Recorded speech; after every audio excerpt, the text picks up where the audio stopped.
సాయంత్రం 6:30 గంటలకు వెంకటరమణ ఆఫీస్ నుంచి వచ్చాడు. ప్రతిరోజు వచ్చే కంటే కాస్త ముందుగా వచ్చాడు ఆ రోజు. ఎందుకంటే పిల్లలు నోట్బుక్స్ కొనిపెట్టమని అడిగారు, అందుకోసం వెళ్ళాలి. అయితే ఆ ఇద్దరు పిల్లలు తమ మార్కుల కార్డును వెంకటరమణ చేతిలో పెట్టారు. వాటిని చూసి ఆయన కోపడలేదు, కానీ సైన్స్ మ్యాథ్స్ లో ఇద్దరు కాస్త వెనకబడ్డారని గ్రహించారు. వెంటనే ట్యూషన్ పెట్టించాలనుకున్నారు ఆయన. ఆలస్యం చేయకుండా తన భార్యను పిలిచి, మన కాలనీలో టీచర్ ఎవరైనా ఉంటే పక్కింటి మీ ఫ్రెండ్ ని అడుగు, ఎవరో వారి పిల్లలకు ట్యూషన్ చెబుతున్నట్లుంది కదా అన్నాడు వెంకటరమణ. సరేనంది అతని భార్య. అప్పుడే ఇల్లు ఊడుస్తున్న శాంతమ్మ పనాపేసి వెంకటరమణ వైపు దీనంగా చూస్తోంది. ఏమైంది శాంతమ్మ, ఒంట్లో బాగోలేదా, డబ్బులేమైనా కావాలా అన్నాడు వెంకటరమణ. కాదు సారు, మా పెద్దమ్మాయి ట్యూషన్ లో చెబుతోంది, మీ పిల్లలకు చెప్పడానికి ఏమైనా పిలుస్తారా అన్నారామె. వెంకటరమణ మాత్రం పని మనిషే కదా అని కాస్త తక్కువగా చూశాడు. కాదమ్మా, మా వాళ్ళు చదివేది కార్పొరేట్ స్కూల్, పైగా సిబిఎస్ఈ సిలబస్, ఇంగ్లీష్ మీడియం, మీ కూతురు చెప్పలేదమ్మా అన్నాడు.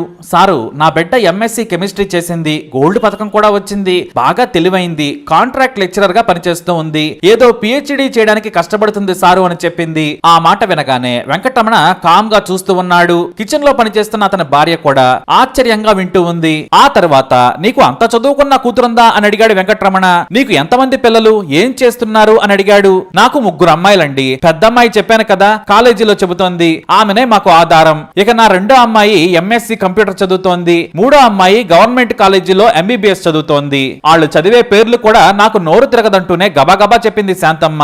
గవర్నమెంట్ కాలేజీలో ఎంబీబీఎస్ చదువుతుందా? కాదులే, అది నర్సింగ్ అయి ఉంటది అన్నాడు వెంకటరమణ. కాదు సారు, ఎంబీబీఎస్ అంటే డాక్టరే కదా, అదే చదువుతోంది, ఫ్రీగా సీట్ వచ్చింది సారు. అయితే పేరుకే ఫ్రీ, కానీ ఆ ఫీజు ఈ ఫీజు అని వేలకు వేలు ఖర్చు అవుతున్నాయి. 4 ఏళ్లలో పనిచేసినా సరిపోవట్లేదు. నా పెద్ద కూతురు ఇప్పుడు ఆసరాగా ఉందని చెప్పింది శాంతమ్మ.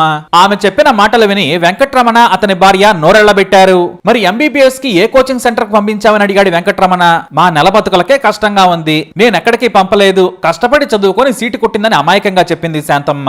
పాత చీర, నెరిసిన జుట్టు, జీవితంలో అలిసిపోయిన స్త్రీలా కనిపించిన శాంతమ్మను చూడగానే వెంకటరమణకు ఒక్కసారిగా గౌరవం పెరిగింది. చూడమ్మా, నేను లక్షల ఫీజు కట్టి చదివిస్తూ ఉన్నాను, అయినా మళ్ళీ ట్యూషన్లు పెట్టించాలనుకుంటున్నాను. మీ అమ్మాయిలు ఎక్కడ చదివారని అడిగాడు కుతూహలంగా. మా ఊరి గవర్నమెంట్ స్కూల్లోనే 10 వరకు చదివారు. నిజానికి మా పెద్దమ్మాయిని 7వ తరగతిలోనే చదువు మనమించి కూలికి తీసుకెళ్లాను. వాళ్ళ సార్ మా ఇంటికి వచ్చేశారు, నన్ను మా ఆయన్ను గట్టిగా తిట్టారు. మీ అమ్మాయి బాగా చదువుతోంది, ఆమె చదివితే మీ జీవితం కూడా బాగుపడుతుంది, ఆమె జీవితం నాశనం చేస్తారా, తిండి లేకుంటే పస్తులుండండి, కానీ అమ్మాయి చదువు మాత్రం ఆపొద్దని పొలానికి తీసుకెళ్లే నా కూతురుని బలవంతంగా తీసుకెళ్లాడు. అప్పుడే నాకు చదువు విలువ తెలిసింది. ఆ సార్ ఎక్కడున్నారో కానీ ప్రతిరోజు నా మనసులో దండం పెట్టుకుంటాను.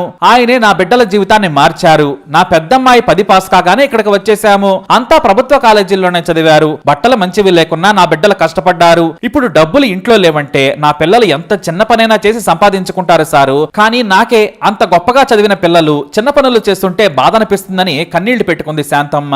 మరి మీ ఆయన ఏం చేయడా అన్నాడు వెంకటరమణ. పని చేస్తాడు, వచ్చిన దాంట్లో సగం తాగుతాడు. అయితే ఇప్పుడే నా 3వ బిడ్డ ఎంబీబీఎస్ చదువుతుంటే తాగడం మానేశాడు. నా బిడ్డ డాక్టర్ అని చుట్టాలకు చెప్పుకుంటున్నాడని కళ్లల్లో సంతోషం చూపిస్తూ చెప్పింది శాంతమ్మ. ఆమె మాటలు విన్న వెంకటరమణకు కాసేపు మాట ఆగిపోయింది. ఒక్కసారి మీ అమ్మాయిలను రేపు సాయంత్రం తీసుకొస్తావా అన్నారాయన. తన పిల్లల గొప్ప చదువులను తన యజమానికి చూపించాలని ఆమెకు గర్వంగా అనిపించి సరే సారు అంది. ఆ మరునాడు సాయంత్రం శాంతమ్మ తన 3 కూతుళ్లను వెంకటరమణ ఇంటికి తీసుకొచ్చింది. 3 మామూలు బట్టలు వేసుకున్నారు, కానీ ఆ 3 చదువుల సరస్వతుల్లా కనిపించారు. కూర్చోండమ్మా అనగానే కింద కూర్చున్నారు, ఎందుకంటే తన తల్లి పాచి పని చేసే ఇంటి యజమాని అని. కానీ వెంకటరమణ వెంటనే, ఏంటమ్మా మీరు పెద్ద చదువులు చదువుకున్నారు, కూర్చోమనగానే కింద కూర్చుంటారా, పైన కూర్చోవాలమ్మా అని చెప్పారు ఆయన. ఆ తర్వాత బిడియంగా పైన కూర్చున్నారు. ఆ తర్వాత వాళ్ళ చదువుల గురించి తెలుసుకుని వారి లక్ష్యాలను విని ఉప్పొంగిపోయారు. మీ అమ్మ ఇప్పటికీ కష్టపడుతోంది, మీకేమైనా సాయం కావాలా చెప్పండి, ఎంత పెద్దదైనా పర్వాలేదు నేను చేస్తాను అన్నారాయన. అందుకు అందరూ కూడా కలిసి వద్దంటే వద్దన్నారు. లేదు, మీరు చెప్పాల్సిందే, మీకు ఏదో సాయం అవసరం ఉండే ఉంటుంది, మీరే చెప్పడం లేదు అని గుచ్చి గుచ్చి అడగడంతో చిన్నమ్మాయి కాస్త హుషారుగా చెప్పింది, మాకు ఒక స్కూటీ కావాలి సార్, బస్ ఛార్జీలు 3కి ఎక్కువ అవుతున్నాయి, సాయంకాలం ఇబ్బందిగా ఉందని చెప్పింది చిన్న కూతురు. ఆ మాట విన్న వెంకటరమణకు ఎంతో సంతోషం అనిపించింది. రేపే నేను మీకు యాక్టివా కొనిపెడతానన్నారు ఆయన. ఆ తర్వాత ఇంటికి వెళ్లి మరుసటి రోజు కలిశారు. అన్నట్టుగానే సాయంత్రానికి కొత్త యాక్టివా తన ఇంటి దగ్గరకు తెప్పించాడు వెంకటరమణ.